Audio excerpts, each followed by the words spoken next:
Fabrication des ruches caissons. Dans cette vidéo, je vais vous montrer comment je fabrique une ruche caisson avec 3 panneaux de fibre de bois. Le format c'est 1350 par 600.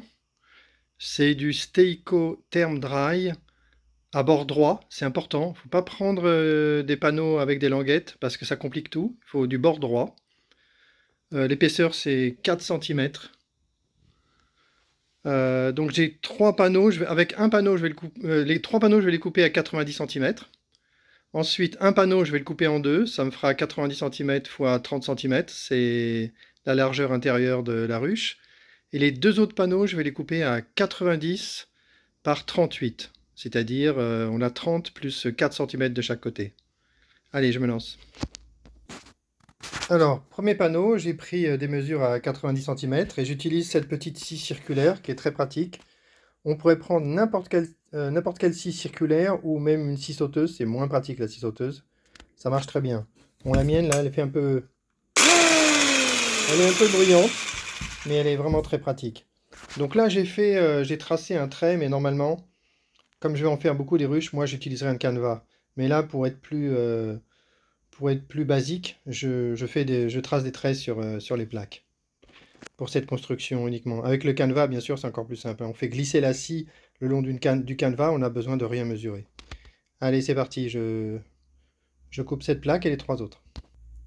C'est fait, j'ai donc mes 3 panneaux de 90 par 60. J'ai pris un premier panneau que je vais couper en deux, donc ça me fera 2 fois 30 par 90. Je me lance. Voilà, j'ai dessiné un trait à 38 cm. Je coupe les deux panneaux. J'ai pris les deux plus grands panneaux, 38 par 90, je les ai bien superposés.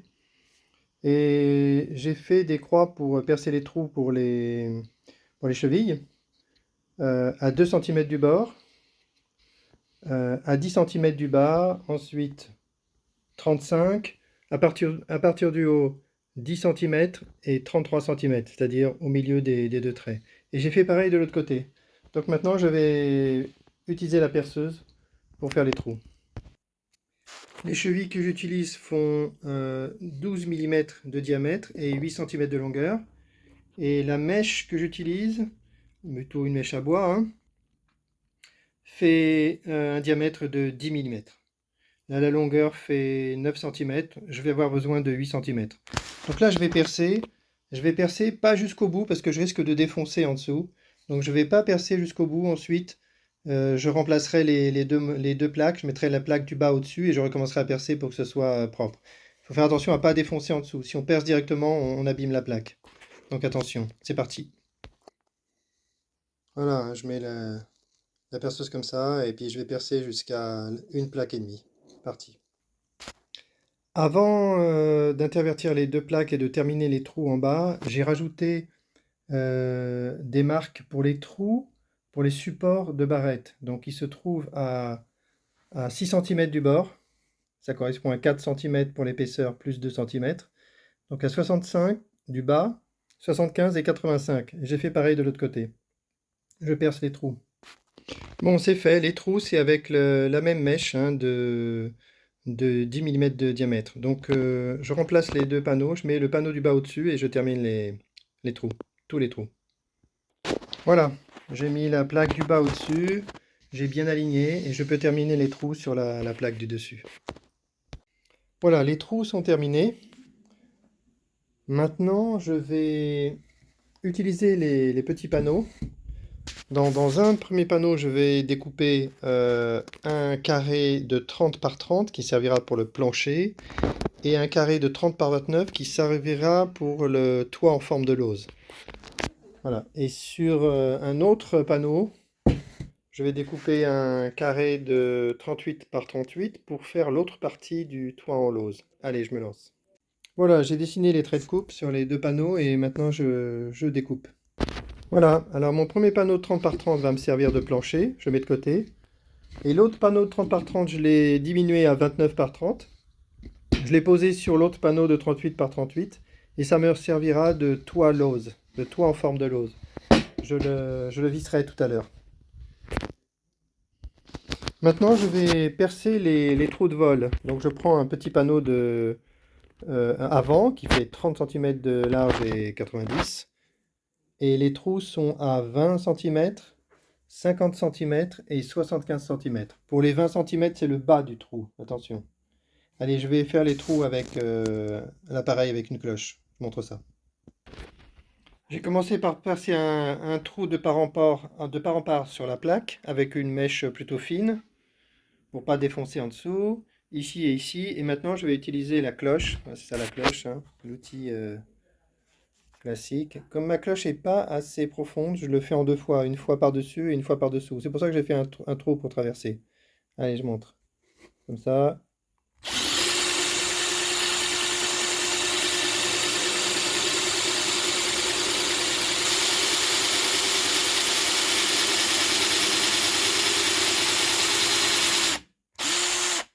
Et voilà, j'ai fait à peu près la moitié. Maintenant, je peux vider de ce côté. Je vais faire pareil sur les trois trous.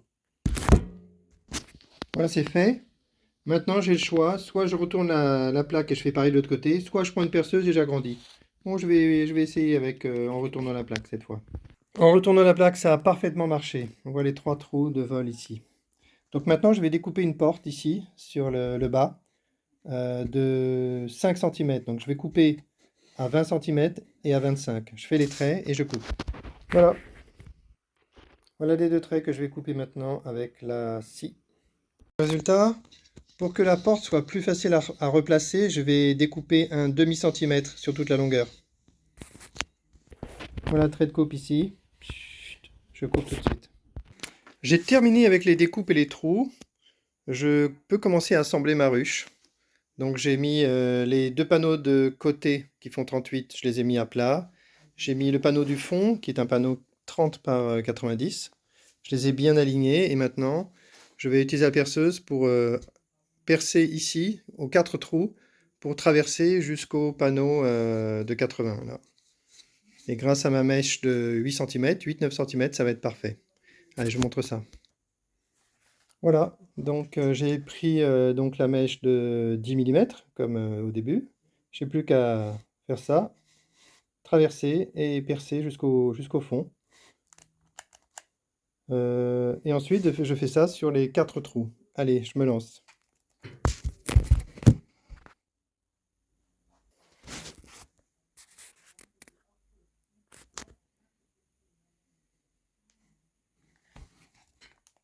Voilà.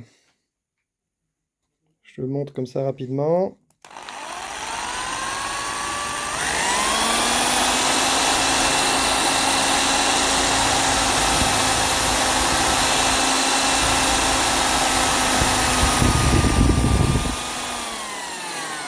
Et voilà, je fais ça pour les 4 trous.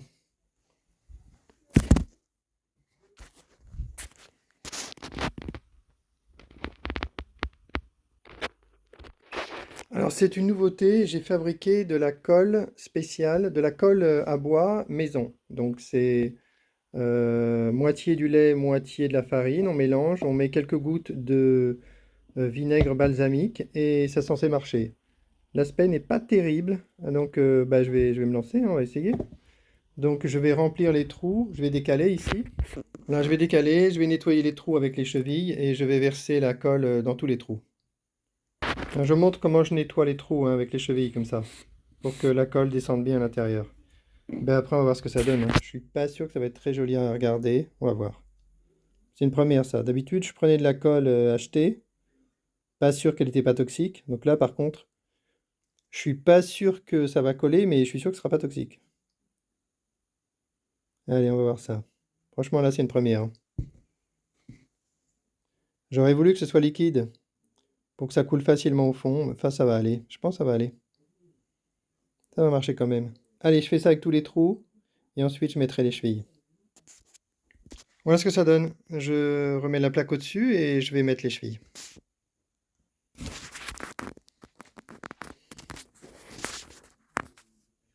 Voilà, j'ai plus qu'à taper avec le marteau.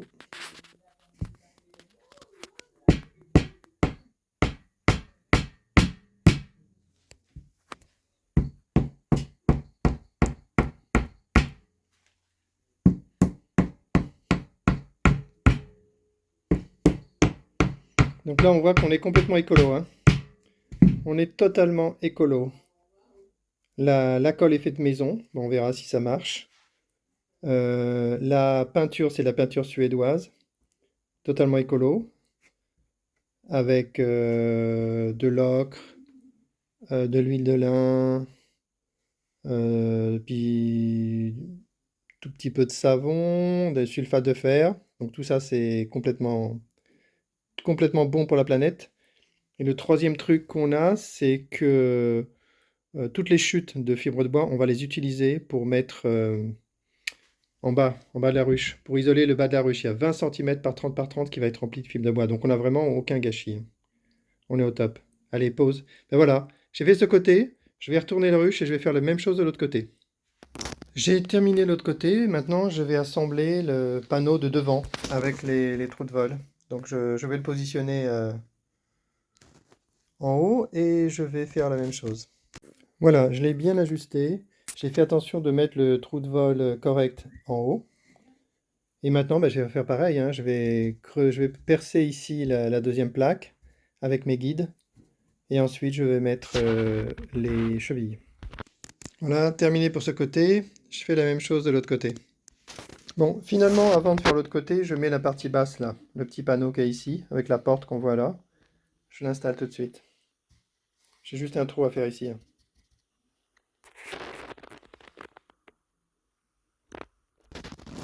J'ai installé le panneau de 30 par 30 qui sert de plancher. Je l'ai mis en bas, je l'ai bien ajusté. Donc à partir du bas, c'est à 16 cm. 16 cm du bas. Ici. 16 partout. Et en haut aussi.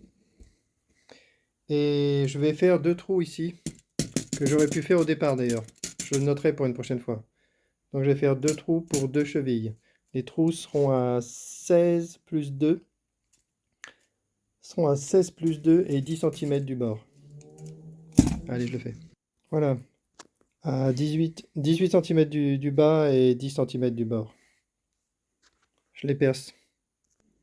Terminé pour le plancher de ce côté-là. Je fais pareil de l'autre côté. Terminé pour le plancher de l'autre côté.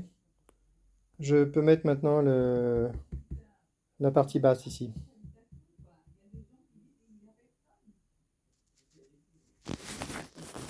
J'ai ajusté le panneau en bas, bien aligné sur le plancher, super propre. Et j'ai deux trous à percer, ici et en dessous, et je mets des chevilles. Ensuite, il faudra que je mette deux chevilles ici. Ici, hop, ici et ici.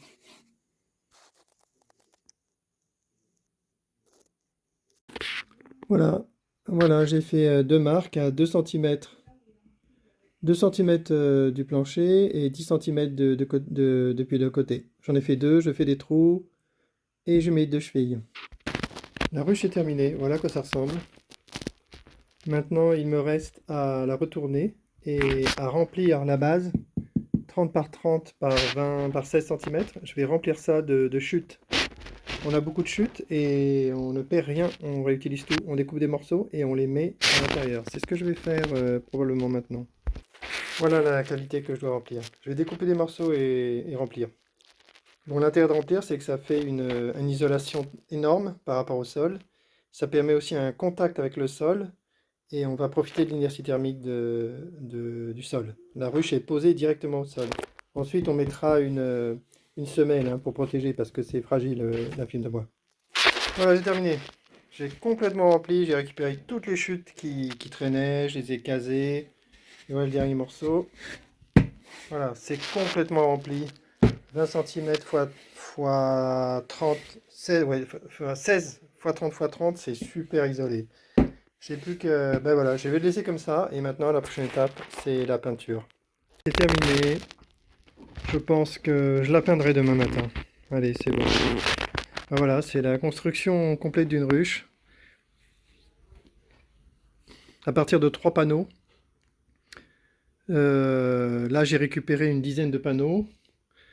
Je vais en construire d'autres avec un canevas pour aller plus vite. Là, je voulais le montrer comme si j'en fabriquais qu'une seule. Allez, terminé. Demain, je continue et je peins la ruche avec la peinture suédoise. C'est terminé. Alors, j'ai oublié le toit en forme de lauze. Donc j'ai positionné le petit carré de 29 par 30 sur le grand carré de 38 par 38. Voilà, tout simplement. Et je vais le fixer avec 4 vis. Voilà, ce sont des grosses vis de 8 cm qui traversent les deux plaques de 4 cm.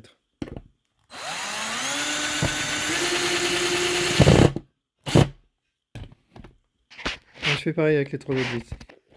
Voilà le résultat. Donc à peindre demain matin avec le reste de la ruche.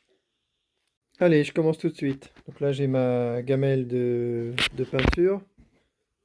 Et hop, j'y vais généreusement. J'en mets un gros paquet.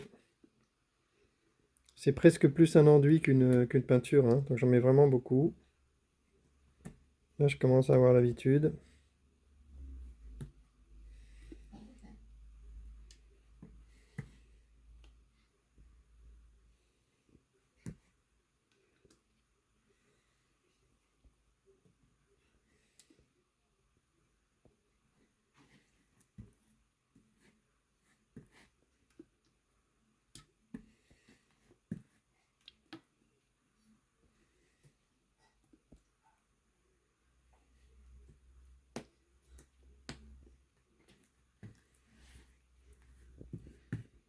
Allez, c'est parti, je fignole ça, j'en mets partout, j'essaie de faire 2 ou 3 faces.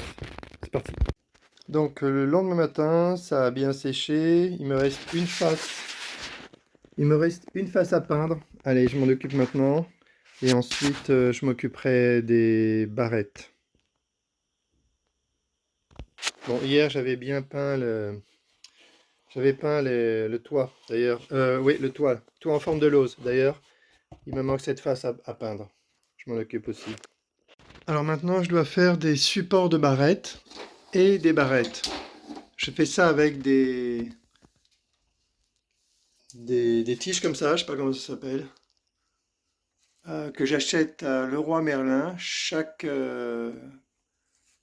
grande tige là fait, je sais pas, 2,50 m.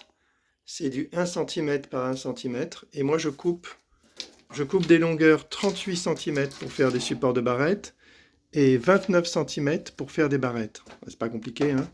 Donc là, pour une ruche, j'ai besoin de 3 fois 2 supports parce qu'on a dans la ruche un corps principal qui a des barrettes et ensuite on a 2 demi-hausses de 10 cm de haut qui ont chacune des supports de barrettes et 8 barrettes. Donc au total, j'ai 3 fois 2 supports et 3 fois 8 barrettes. Allez, je m'en occupe, je les coupe. J'ai terminé de découper les barrettes. Alors là, en haut, j'ai 6 supports de barrettes qui font 38 cm. Et puis j'ai 3 fois 8 barrettes qui font 30 cm, qui font 29 cm. Et donc, comme par magie, pour faire les supports, il faut juste une barre de 2,50 m. Et pour faire 8 barrettes, il faut une barre de 2,50 m. Donc là, au total, il nous faut donc 4 barres de 2,50 m, ce qui nous coûte exactement 4 euros. Tout petit peu moins de 4 euros.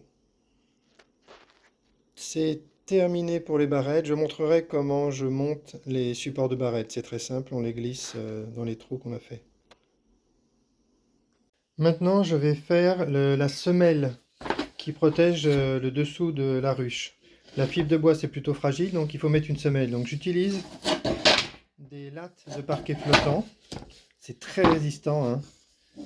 Très très résistant. Donc je prends, avec ces 2 lattes, j'ai besoin de 2 morceaux de latte de 38 cm. Et je les assemble et c'est bon. Allez, je les coupe à 38 cm. Bon, j'ai utilisé cette machine pour couper les lattes, hein. C'est quand même plus facile. Si on n'a pas de machine, on peut utiliser une scie sauteuse, je pense. C'est comme les barrettes, hein, je les coupe avec une scie sauteuse, bien sûr. Là, j'ai assemblé les deux morceaux de lame de parquet flottant. C'est assemblé, ça fait 38 par 38. Maintenant, je vais pouvoir aller le fixer en dessous de la ruche. J'y vais. Voilà, c'est le dessous de la ruche, avec le rembourrage de fibres de bois, les 20 cm de hauteur de fibre de bois. Et maintenant, je pose la semelle dessus. et je vais visser. Je vais mettre des grosses vis de 8 cm tout autour. C'est parti. Bon, j'ai frappé la vis fort avec un marteau pour traverser la plaque. Et ensuite, je peux visser simplement avec une visseuse, comme ça.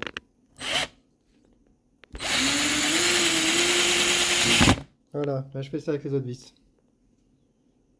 Bien terminé. 6 vis placées aux bons endroits. Et là, c'est robuste. 8 cm les vis. La semelle sera bien robuste. Elle est terminée pour la semelle. Rapidement, je montre comment j'installe les supports de barrette. On a fait des trous spéciaux, donc il n'y a plus qu'à glisser dans les trous, traverser la ruche et puis les mettre dans le trou à l'intérieur.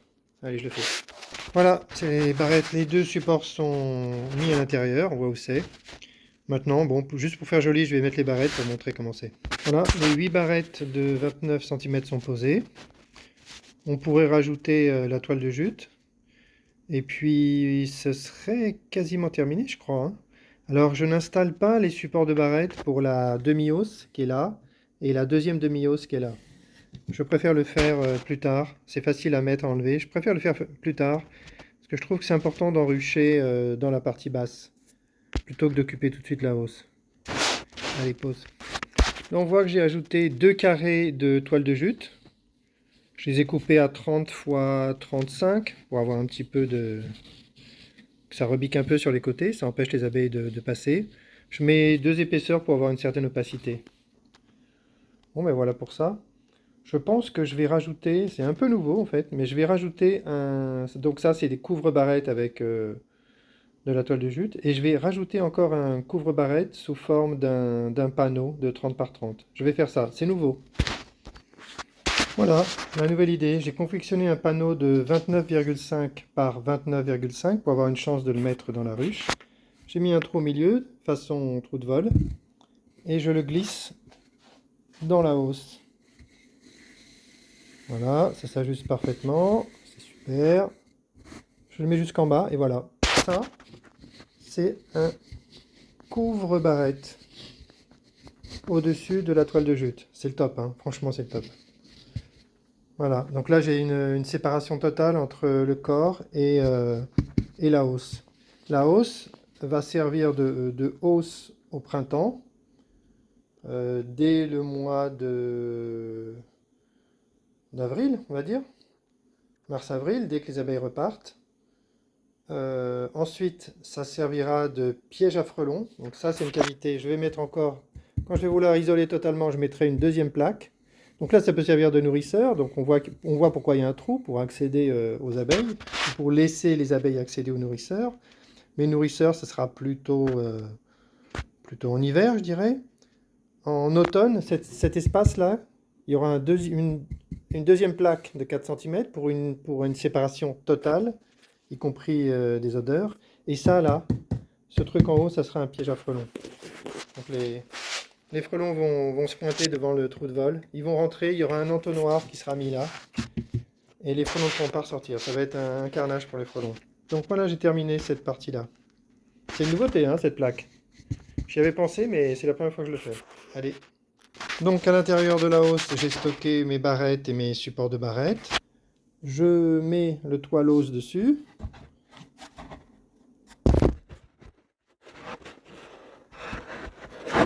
Encore totalement sec. Pas grave. Voilà le résultat. Et c'est à l'envers. Bravo. Hop, on a ça à l'endroit. Et il me reste à installer la porte. Je vais chercher une porte peinte et je vais l'installer. Et je pense que ce sera terminé. Je pourrai livrer ma ruche. Voilà, je montre la trappe. Ce n'est pas une porte, c'est une trappe que j'ai peinte et installée sur la ruche. Voilà, la construction de la ruche est terminée.